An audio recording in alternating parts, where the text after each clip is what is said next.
الحلقا في القلب مشاعر أخفيها قد أشرقت الشمس عليها عن خطط لم بسم الله الرحمن الرحيم.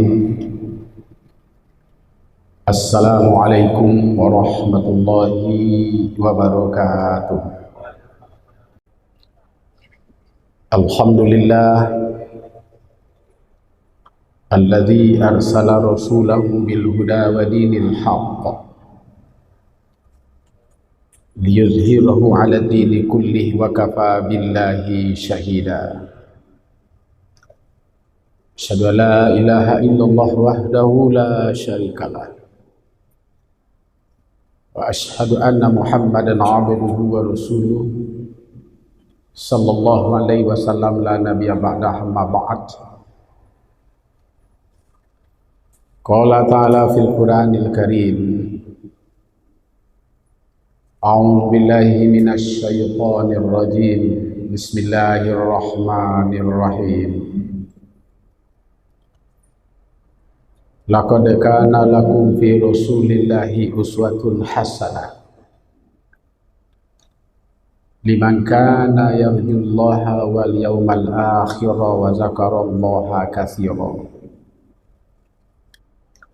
Shadaqallahul azim. Kita berlindung kepada Allah dari godaan setan yang terkutuk dengan nama Allah yang Maha Pengasih lagi Maha Penyayang. Sesungguhnya bagi kamu pada diri Nabi Muhammad itu terdapat teladan yang terbaik, adalah bagi orang-orang yang selalu mengharapkan ridho Allah, dan ia meyakini adanya wa'id hari berbangkit, yaitu hari akhirat, dan ia senantiasa berzikir kepada Allah Subhanahu wa ta'ala. Surat Al-Ahzab ayat 21. Bapak-bapak, ibu-ibu, jamaah yang dimuliakan oleh Allah Subhanahu wa ta'ala, kita bersyukur atas segala yang diberikan, yang didatangkan oleh Allah kepada masing-masing kita. Baik itu yang didatangkan oleh Allah itu kita sukai atau tidak kita senangi, tapi kita disuruh selalu bersyukur, karena semua itu baik atau buruk itu ada intervensi Allah. Ada di situ kepentingan Allah terhadap makhluk. Sejauh mana makhluk dan manusia itu selalu berada dengan Allah, itulah manusia terbaik. Itulah sebenarnya manusia yang diinginkan oleh Allah, baik dalam keadaan suka atau duka, maupun dalam keadaan gembira dan sedih, ataupun dalam hal dicaci maki, dihina, tapi ia selalu mengendalikan dirinya dengan Allah Subhanahu wa ta'ala. Bapak Ibu hadirin yang dicintai Allah,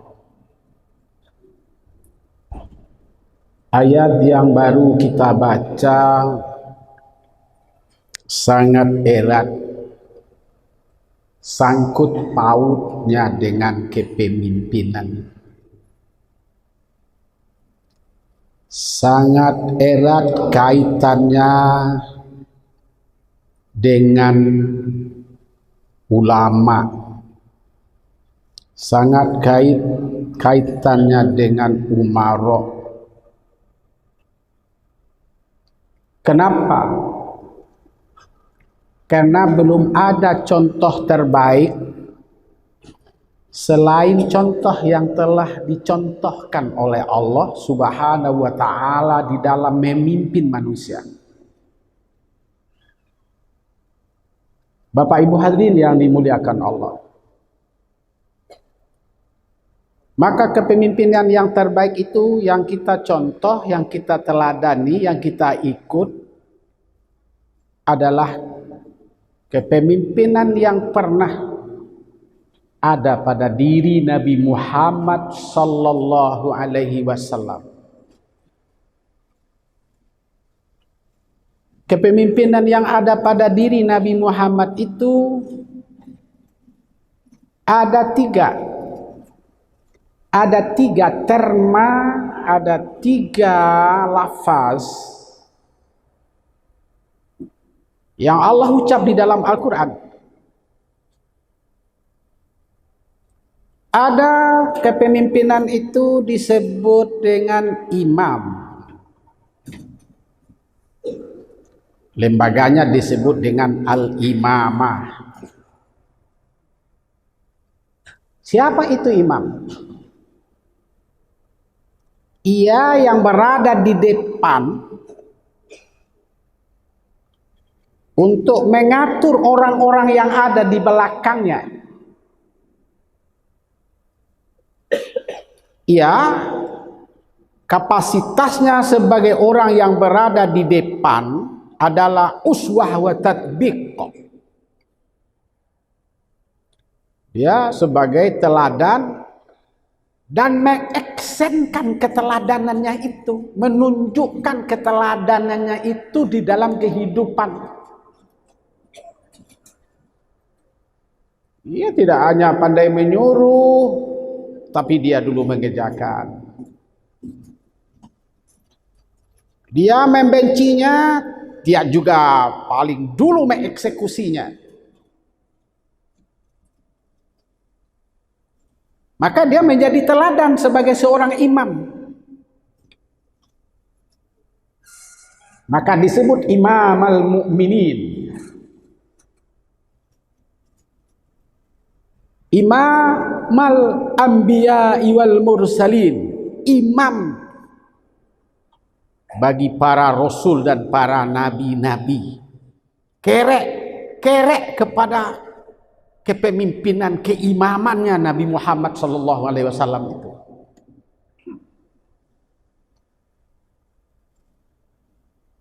Tidak ada bagi mereka musuh. Tidak ada bagi mereka lawan.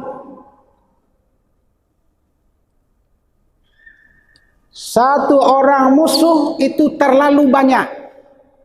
1000 teman itu masih kurang. Michael Hart misalnya, seorang penulis tentang sejarah Nabi Shallallahu Alaihi Wasallam, mengakui ia dihormati oleh lawan, dihormati oleh kawan. Ini imam. Oleh karena itu dia panutan, ikutan. Bapak Ibu hadirin yang saya hormati, bukan imam yang mengacaukan, bukan imam yang menggalau-galaukan orang. Tidak. Tapi imam membuat orang belakangnya damai, sejuk, khusyuk. Ketika imamnya ruku, semuanya ruku. Ketika imamnya semuanya sujud, semuanya sujud, patuh. Maka pada diri Nabi Muhammad itu terdapat kesejukan karena dia imam. Dia tahu orang yang dipimpinnya. Dia tahu orang di belakangnya.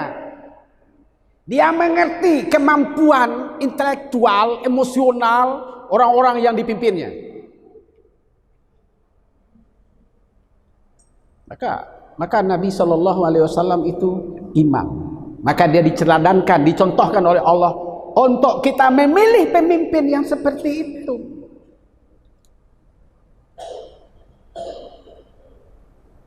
Yang kedua pada diri Nabi Muhammad itu adalah dia sebagai khalifah. Kelembagaannya disebut dengan khilafah. Apa itu khalifah? Yaitu meneruskan baligh risalatakum, meneruskan ajaran-ajaran keilahian, meneruskan ajaran-ajaran ketuhanan. Ketuhanan yang dibawa oleh Nabi Muhammad itu adalah Tuhan wahid, ahad, satu-satunya. Qaulin wa fi'lin wa ahlakin wa ahwalin kulluhu lillah. Perkataan, perbuatan, sikap, tingkah laku, semua untuk Allah Ta'ala. Itu Muhammad. Itu Muhammad sallallahu alaihi wasallam yang kalau kita tidak baca namanya dalam salat, la yasihus salah illa bis salawatin nabi. Kalau tidak sempat dibaca namanya, tidak terbaca, kita bersalawat kepada Nabi Muhammad itu batal salat. Khotib tidak baca namanya dalam khutbah, batal khutbah. Orang yang berdoa yang tidak bersalawat kepada Nabi Muhammad, la ijabatat doa, tidak diterima doanya. Allah saja mengagungkannya. Allahumma salli ala Muhammad. Allah berselawat kepada Muhammad. Coba. Sallallahu ala Muhammad. Berselawat Allah kepada Muhammad. Coba. Allah yang menciptakan Muhammad itu hormat kepada Muhammad itu. Kenapa? Karena baik. Karena dia khalifah, dia memperjuangkan nilai-nilai la ilaha illallah Muhammad Rasulullah.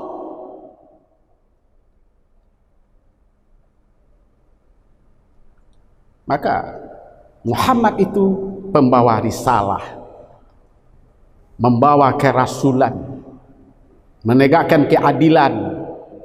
La takumul amru bil ma'ruf wan nahyu 'anil munkar illa a'immah. Tidak tegak amar ma'ruf nahi mungkar di permukaan bumi ini tanpa ada imam yang punya otoritas.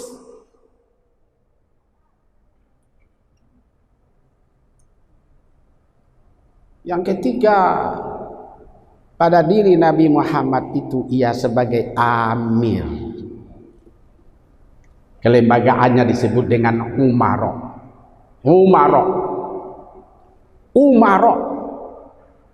Siapa itu umaro? Orang yang selalu melakukan al-amru bil ma'ruf wan nahyu 'anil munkar. Menyuruh orang berbuat baik, mencegah orang melakukan perbuatan munkar. Menyuruh orang berbuat baik, mencegah kemungkaran. Itu Muhammad. Dia sebagai amir, dia mengeksekusi. Tabalintang patah tabuju lalu. Tiba di parui, tidak di kampihan. Tiba di mato, tidak di piciangan. Salah ya salah. Kalau benar ya benar. Kenapa saya menyebut kajian ini? Karena kita setelah ini akan dihadapkan untuk memilih pemimpin. Memilih pemimpin. Karena ada ayat yang menyuruh atiullah wa atiur rasul wa ulil amri minkum. Ikut Allah, ikut Rasul dan uli amri, amir di antara kamu. Siapa amir itu? Yang menegakkan amar ma'ruf nahi munkar. Tidak bermain-main mulut, tidak bermain-main lidah. Kalau salah ya salah, tidak untuk mempertahankan status quo kita. Bagi siapa itu liman kana yarjullah, liman kana yarjullaha? Pada diri Nabi itu ada namanya imam, ada di dalamnya adanya namanya khalifah, pada diri Nabi Muhammad itu ada namanya amir. Untuk apa? Liman kana yarjullaha. Semua itu dilakukan oleh Nabi SAW untuk mencari ridho Allah, mencari ridho Allah, mencari kesukaan Allah Subhanahu wa taala, bukan mencari yang macam-macam. Wal yaumal akhirah, dan mereka yakin ada hari berbangkit akhirat. Di situ ada wa'ad, ada wa'id, ada janji baik Allah, ada janji buruk Allah. Orang yang baik Allah tempatkan kepada yang baik. Orang yang buruk ditempatkan oleh Allah pada tempat yang buruk. Orang yang pura-pura di jahanam tempatnya, karena dia pura-pura memakai nama agama. Maka sekarang namanya identitas politik ke depan itu adalah memakai religius, memakai nilai-nilai agama. Kalau dulu namanya pemakaian kepemimpinan itu lebih kepada individualisme. Dia pakai agama, dia bergaya agama, tapi perilakunya, mulutnya, perkataannya tidak dinilai-nilai agama. Wa zakarallaha katsira. Pemimpin itu berzikir. Pemimpin itu selalu berkoneksi dengan Tuhan, dengan Allah Subhanahu wa taala. Karena kata Al-Farabi, tidak perlu ada sebenarnya pemimpin itu kalau bukan memperjuangkan kalimah la ilaha illallah. Tidak perlu ada, tidak perlu pemimpin itu kalau bukan untuk tidak memperjuangkan la ilaha illallah. Maka perlu ada RT, RW, ada lurah, ada camat, ada wali kota, bupati, gubernur, presiden, ada yudikatif, ada eksekutif. Untuk apa? Untuk menegakkan kalimah la ilaha illallah. Maka Al-Farabi, kalau tidak untuk itu, tidak perlu pemimpin. Oleh karena itu Allah contohkan Muhammad sallallahu alaihi wasallam. Renungkanlah. Fa'tabiru ya ulil albab la'allakum turhamun. Wassalamualaikum warahmatullahi wabarakatuh.